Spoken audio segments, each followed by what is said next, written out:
Treasure Island by Robert Louis Stevenson. To the hesitating purchaser.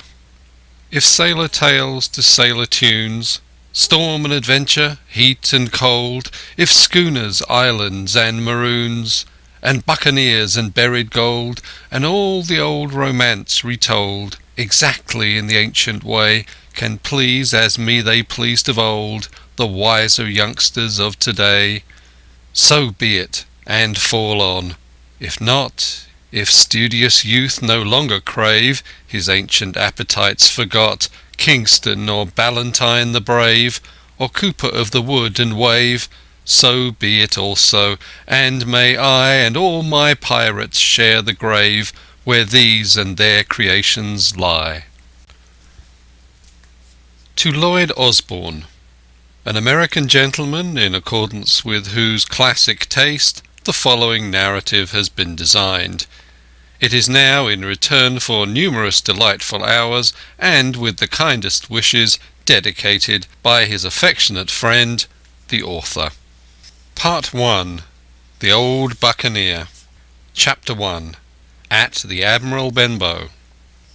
Squire Trelawney, Dr. Livesey, and the rest of these gentlemen, having asked me to write down the whole particulars about Treasure Island from the beginning to the end, keeping nothing back but the bearings of the island, and that only because there is still treasure not yet lifted, I take up my pen in the year of grace 17 and go back to the time when my father kept the Admiral Benbow Inn, and the brown old seaman with the sabre cut first took up his lodging under our roof.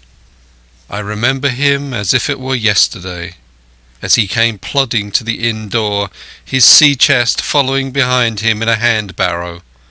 A tall, strong, heavy, nut-brown man, his tarry pigtail falling over the shoulders of his soiled blue coat, his hands ragged and scarred with dirty broken nails, and the sabre cut across one cheek, a dirty, livid white. I remember him looking round the cove and whistling to himself as he did so, and then breaking out in that old sea song that he sang so often afterwards. 50 men on a dead man's chest, yo-ho-ho, and a bottle of rum, in the high old tottering voice that seemed to have been tuned and broken at the capstan bars. Then he rapped on the door with a bit of a stick like a handspike that he carried, and when my father appeared, called roughly for a glass of rum. This, when it was brought to him, he drank slowly like a connoisseur, lingering on the taste, and still looking about him at the cliffs and up at our signboard. "This is a handy cove," says he at length, "and a pleasant situated grog shop. Much company, mate?" My father told him no, very little company, the more was the pity. "Well, then," says he, "this is the berth for me. Here, you matey," he cried to the man who trundled the barrow, "bring up alongside and help up my chest. I'll stay here a bit," he continued. "I'm a plain man. Rum and bacon and eggs is what I want, and that head up there to watch ships off. What you munt call me? You munt call me captain. Oh, I see what you're at. There!" And he threw down 3 or 4 gold pieces on the threshold. "You can tell me when I've worked through that," said he, looking as fierce as a commander. And indeed, bad as his clothes were, and coarsely as he spoke, he had none of the appearance of a man who sailed before the mast, but seemed like a mate or a skipper, accustomed to be obeyed or to strike. The man who came with the barrow told us the mail had set him down the morning before at the Royal George, that he had inquired what inns were along the coast, and hearing ours well spoken of, I suppose, and described as lonely, had chosen it from the others for his place of residence. And that was all we could learn of our guest. He was a very silent man by custom. All day he hung round the cove or upon the cliffs with a brass telescope. All evening he sat in the corner of the parlour next the fire, and drank rum and water, very strong. Mostly he would not speak when spoken to, only look up sudden and fierce, and blow through his nose like a foghorn, and we and the people who came about our house soon learned to let him be. Every day when he came back from his stroll he would ask if any seafaring men had gone by along the road. At first we thought it was the want of company of his own kind that made him ask this question, but at last we began to see he was desirous to avoid them. When a seaman put up the Admiral Benbow, and now and then some did, making by the coast road for Bristol, he would look in at him through the curtained door before he entered the parlour, and he was always sure to be as silent as a mouse when any such was present. For me, at least, there was no secret about the matter, for I was, in a way, a sharer in his alarms. He had taken me aside one day and promised me a silver fourpenny on the first of every month if I would only keep my weather eye open for a seafaring man with one leg, and let him know the moment he appeared. Often enough, when the first of the month came round, and I applied to him for my wage, he would only blow through his nose at me and stare me down, but before the week was out he was sure to think better of it, bring me my fourpenny piece, and repeat his orders to look out for the seafaring man with one leg. How that personage haunted my dreams I need scarcely tell you. On stormy nights, when the wind shook the four corners of the house and the surf roared along the cove and up the cliffs, I would see him in 1,000 forms and with 1,000 diabolical expressions. Now the leg would be cut off at the knee, now at the hip. Now he was a monstrous kind of a creature who never had but one leg, and that in the middle of his body.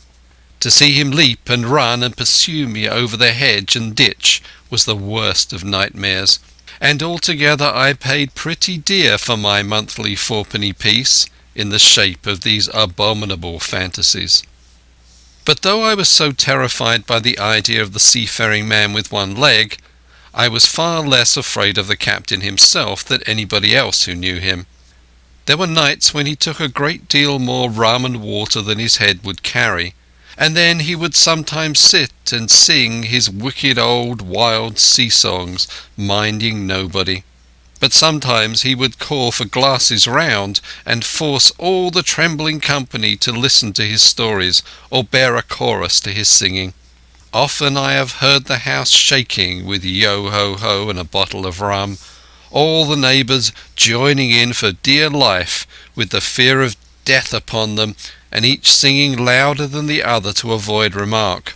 For in these fits he was the most overriding companion ever known. He would slap his hand on the table for silence all around.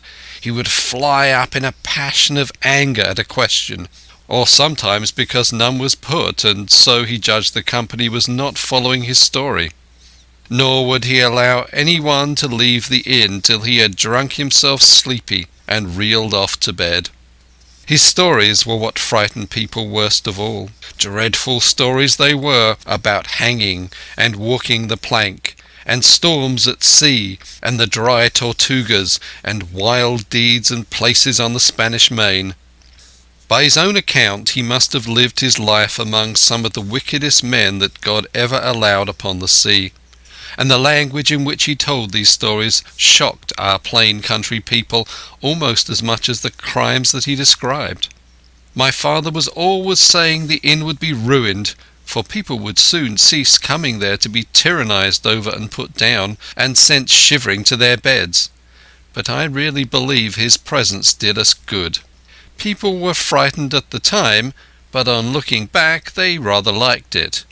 It was a fine excitement in a quiet country life, and there was even a party of the younger men who pretended to admire him, calling him a true sea-dog and a real old salt, and such like names, and saying there was the sort of man that made England terrible at sea. In one way, indeed, he bade fair to ruin us, for he kept on staying week after week, and at last month after month, so that all the money had been long exhausted, and still my father never plucked up the heart to insist on having more. If ever he mentioned it, the captain blew through his nose so loudly that you might say that he roared, and stared my poor father out of the room. I have seen him wringing his hands after such a rebuff, and I am sure the annoyance and the terror he lived in must have greatly hastened his early and unhappy death. All the time he lived with us, the captain made no change whatever in his dress but to buy some stockings from a hawker. One of the cocks of his hat having fallen down, he let it hang from that day forth, though it was a great annoyance when it blew. I remember the appearance of his coat, which he patched himself upstairs in his room, and which, before the end, was nothing but patches. He never wrote or received a letter, and he never spoke with any but the neighbours, and with these, for the most part, only when drunk on rum. The great sea-chest none of us had ever seen open. He was only once crossed, and that was toward the end, when my father was far gone in a decline that took him off. Dr. Livesey came late one afternoon to see the patient, took a bit of dinner from my mother, and went into the parlour to smoke a pipe until his horse should come down from the hamlet, for we had no stabling at the old Benbow. I followed him in, and I remember observing the contrast. The neat, bright doctor, with his powder as white as snow, and his bright black eyes and pleasant manners, made with the coltish country folk, and above all that filthy, heavy, bleared scarecrow of a pirate of ours, sitting far gone in rum, with his arms on the table. Suddenly he, the captain that is, began to pipe his eternal song. 15 men on a dead man's chest, yo-ho-ho, and a bottle of rum. Drink and the devil have done for the rest, yo-ho-ho, and a bottle of rum. At first I had supposed the dead man's chest to be that identical big box of his upstairs in the front room, and the thought had been mingled in my nightmares with that of the one-legged seafaring man. But by this time we had all long ceased to pay any particular notice to the song. It was new that night to nobody but Dr. Livesey, and on him, I observe, it did not produce an agreeable effect, for he looked up for a moment quite angrily before he went on with his talk to old Taylor, the gardener, on a new cure for rheumatics. In the meantime the captain gradually brightened up at his own music, and at last flapped his hand upon the table before him in a way we all knew to mean silence. The voices stopped at once, all but Dr. Livesey's. He went on as before, speaking clear and kind, and drawing briskly at his pipe between every word or two. The captain glared at him for a while, flapped his hand again, glared still harder, and at last broke out with a villainous oath. "Silence there between decks!" "You were addressing me, sir?"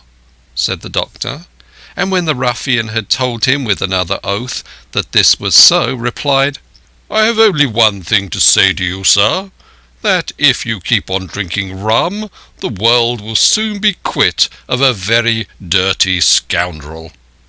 The old fellow's fury was awful. He sprang to his feet, drew and opened a sailor's clasp knife, and, balancing it open on the palm of his hand, threatened to pin the doctor to the wall. The doctor never so much as moved. He spoke to him as before over his shoulder, and in the same tone of voice, rather high, so that all the room might hear, but perfectly calm and steady.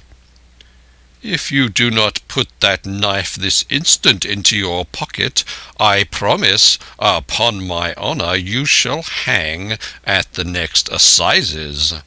Then followed a battle of looks between them, but the captain soon knuckled under, put up his weapon, and resumed his seat, grumbling like a beaten dog. "And now, sir," continued the doctor, "since I now know there's such a fellow in my district, you may count I'll have an eye upon you day and night. I'm not a doctor only, I'm a magistrate, and if I catch a breath of complaint against you, if it's only for a piece of incivility like tonight's, I'll take effectual means to have you hunted down and routed out of this. Let that suffice."